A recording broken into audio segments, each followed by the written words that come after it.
আজি cabinet decision খেনি মই আপোনালোকক কৈ গৈছো তাৰ পিছত আমি সৰুকৈ আপোনালোকক এটা প্ৰেজেন্টেশন এটাও দি দেখুৱাম আজি কেবিনেটে প্ৰায় 400 কোটি টকা ব্যয়েৰে শহীদ কনকলতা বিশ্ববিদ্যালয় নিৰ্মাণৰ বাবে মঞ্জুৰি কৰে আৰু এই বিশ্ববিদ্যালয়খন আমাৰ গহপুৰৰ ভোলাগুৰি চাহ বাগিচাত হ'ব বিশ্ববিদ্যালয়খন নিৰ্মাণ কৰিবলৈ যাওঁতে যিসকল চাহ জনগোষ্ঠীৰ লোকৰ মাটি বাৰী আমি ল'ব লাগিব তেওঁলোকক বিশ্ববিদ্যালয়ে চৌহদতে স্থায়ী মাটি বাৰী আবণ্টন কৰা হ'ব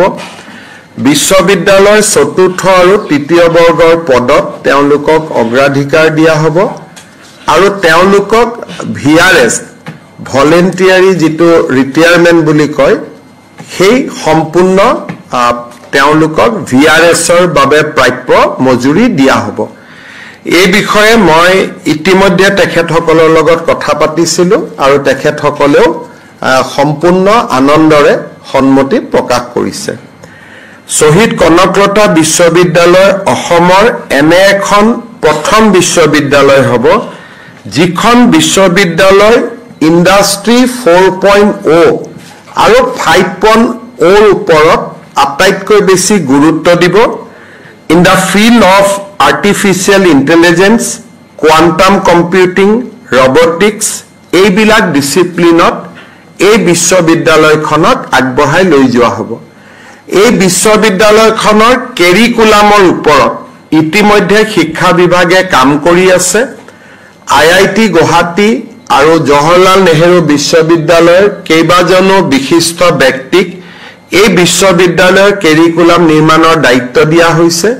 তেওঁলোকে দেশ আৰু বিদেশৰ বিশ্ববিদ্যালয়সমূহ ভ্ৰমণ কৰি অধ্যয়ন কৰি এটা ইন্ডাষ্ট্ৰি 5.0 সৈতে অসমক আগবঢ়াই লৈ যোৱাৰ ব্যৱস্থাৰে এই ইউনিভাৰ্সিটিখনৰ যেটো পাঠ্যক্ৰম প্ৰস্তুত কৰিব বেসিক সায়েন্স থাকিবই বেসিক হিউম্যানিটিজ থাকিবই কিন্তু বেসিক সায়েন্স আৰু বেসিক হিউম্যানিটিক্সৰ লগতে এই বিশ্ববিদ্যালয়খনত প্ৰযুক্তিৰ ধাৰণাটোক আটাইতকৈ বেছি গুৰুত্ব প্ৰদান কৰা হ'ব শহীদ কনকলতা বিশ্ববিদ্যালয় যোৱা নিৰ্বাচনতো আমাৰ এটা প্ৰতিশ্ৰুতি আছিল আৰু আজি এই প্ৰতিশ্ৰুতিটো সম্পূৰ্ণৰূপে পালন কৰিবলৈ পাই আমি সঁচাকৈ নিজকে ধন্য মানিছো আজি ডিমা হাছাওৰ বাবে এটা আনন্দৰ দিন ডিমা হাছাও পাহাৰখনত 5টা এনেকুৱা ৰাস্তা আছে যি 5টা ৰাস্তাক যদি আমি এটা ন্যাশনাল হাইৱে ষ্টেণ্ডাৰ্ডলৈকে আনিব পাৰো তেতিয়ালে জিলাখনত পৰ্যটনৰ যেটো এটা ডাঙৰ ক্ষেত্ৰ আছে সেই ক্ষেত্ৰখন লগে লগে সংজীৱিত হৈ উঠিব এই ৰাস্তাকেটা মই নামকেটা আপোনালোকক মই মাতি দিছো আপোনালোকে লিখিব নালাগে কম্পিউটাৰ পিছত মোৰ টুইটত পাই যাব থংকিৰো বনখাই কলাইদাসা খেজুৰবন দেহাংগী নিউ সাংবৰ উমৰাংছু খান্দং ই এটা 177 কিলোমিটাৰ ৰাস্তা 177 কিলোমিটাৰ তাৰ পিছত থংকিৰো মাউলকাং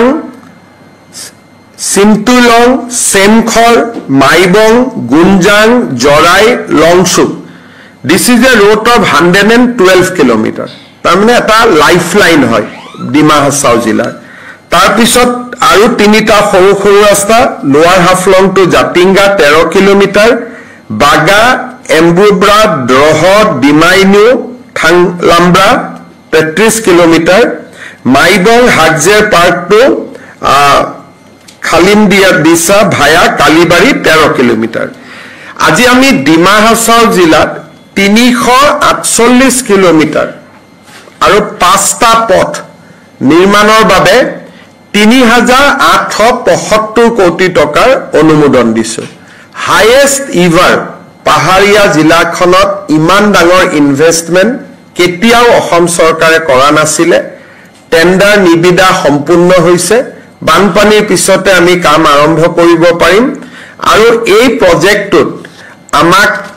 ভাৰত চৰকাৰে বিশ্ব বেংকৰ জৰিয়তে 80% ধন ভাৰত চৰকাৰে আমাক অনুদান হিচাপে আগবঢ়াব 20% ধন আমি ৰাজ্য চৰকাৰে ব্যয় কৰিম আজি আমি কেবিনেটত আৰু এটা গুৰুত্বপূৰ্ণ সিদ্ধান্ত লৈছো আপোনালোকে জানে যে অসমৰ কৃষি ক্ষেত্ৰত এফপিসি আৰু এফপিও ফাৰ্মাৰ প্ৰডিউচাৰ অৰ্গেনাইজেশ্যন আৰু ফাৰ্ম প্ৰডিউচ কোম্পানী আমি যাক এফপিসি বুলি কম এই এফপিও আৰু এফপিসি সকলে যথেষ্ট ভাল কাম কৰিছে আৰু তেওঁলোকে আগবাঢ়ি যাব পাৰিছে আৰু এখেতসকলে আজি অসমৰ বাহিৰত আৰু ভাৰতৰ বাহিৰত যিমান এক্সপোৰ্ট হৈছে বেসিক্যালি আমাৰ এফপিও আৰু এফপিসি খিনিৰ দ্বাৰাই এইখিনি কাম কৰিব পৰা হৈছে আজি আমি অসমৰ 300টা এফপিও আৰু এফপিসি 15 লাখ টকাকৈ এককালীন এটা অনুদান আগবঢ়োৱাৰ সিদ্ধান্ত লৈছো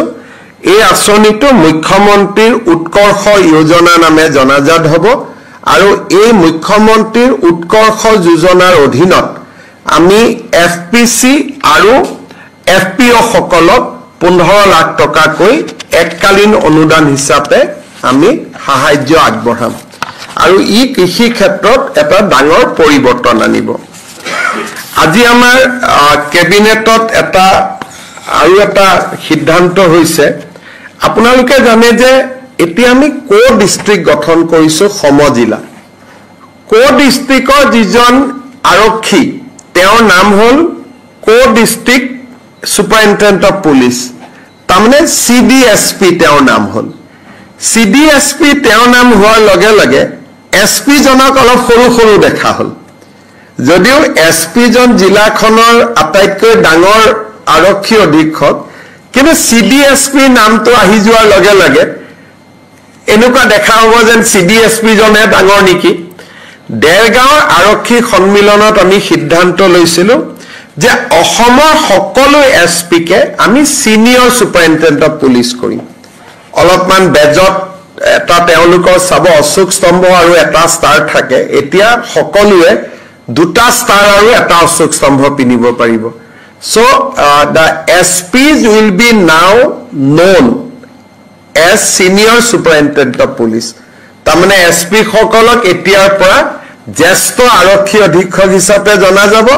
আৰু সিডিএসপি সকলক কো ডিস্ট্ৰিক্ট আৰক্ষী অধীক্ষক হিচাপে জনা যাব ইয়াৰ ফলত এটা সামঞ্জস্য যেটো পুলিচৰ ডিসিপ্লিন বা জ্যেষ্ঠতা এটা তাৰ খুব ইম্পৰ্টেন্ট মাইলস্টোন হয় সেই বস্তুটো আমি মেইনটেইন কৰিব পাৰিম আজি আমাৰ কেবিনেটে বড়োলেণ্ড টেৰিটৰিয়েল কাউন্সিললৈকে 843 কোটি টকাৰ পুঁজি অনুমোদন কৰিছে আগে পিছে এই পুঁজি আমি দুটা ইনষ্টলমেন্টত দিও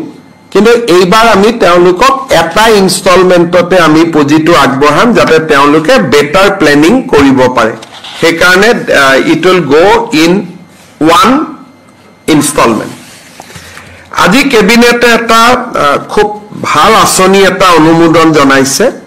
মুখ্যমন্ত্ৰী জীৱন অনুপ্ৰেৰণা সিম্পল থিং আপোনালোকে জানে যে বিশ্ববিদ্যালয়সমূহত ৰিসাৰ্চ স্কলাৰ কিছুমান থাকে কিন্তু এই ৰিসাৰ্চ স্কলাৰ সকলক আজিলৈকে আমি কেতিয়াও একো সহায় কৰা নাই বা সাহায্য আগবঢ়োৱা নাছিল এতিয়া যিসকলে চৰকাৰী বিশ্ববিদ্যালয়ত ৰিসাৰ্চ কৰি আছে প্ৰাইভেটত কৰিলে নহব ৰয়েল গ্লোবেল বা আন বিশ্ববিদ্যালয়ত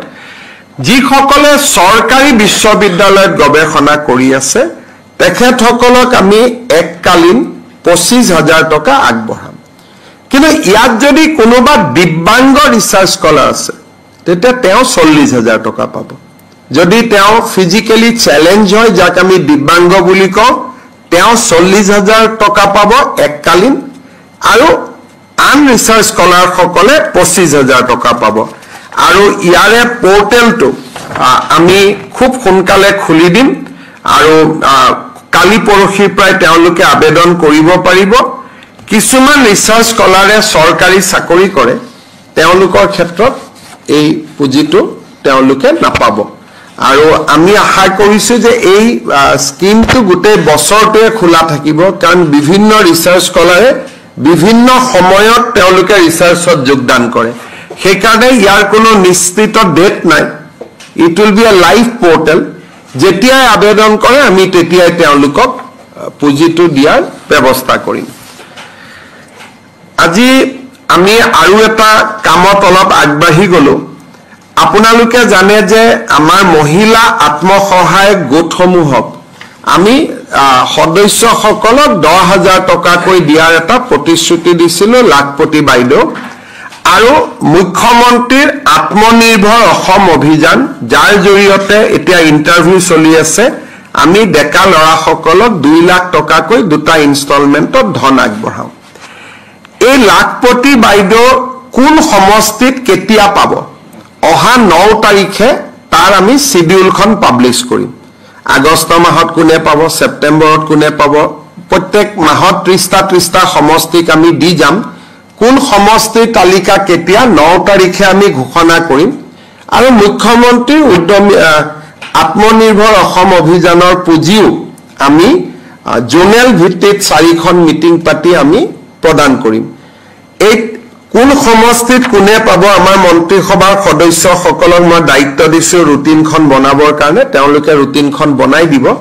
কিন্তু এই গোটেই আঁচনিখন ৰূপায়ণ কৰাৰ বাবে আজি কেবিনেটে 1450 কোটি টকা অনুমোদন কৰিছে যাতে মুখ্যমন্ত্ৰীৰ মহিলা উদ্যমিতা আঁচনি আৰু মুখ্যমন্ত্ৰীৰ আত্মনিৰ্ভৰ অসম অভিযান আমি ৰূপায়ণ কৰিব পাৰো 3000 কোটি টকা যোৱা বছৰে অনুমোদন দিয়া হৈছিল গতিকে সৰ্বমুঠ 4500 কোটি টকাৰে এই দুইখন আঁচনি ৰূপায়ণ হ'ব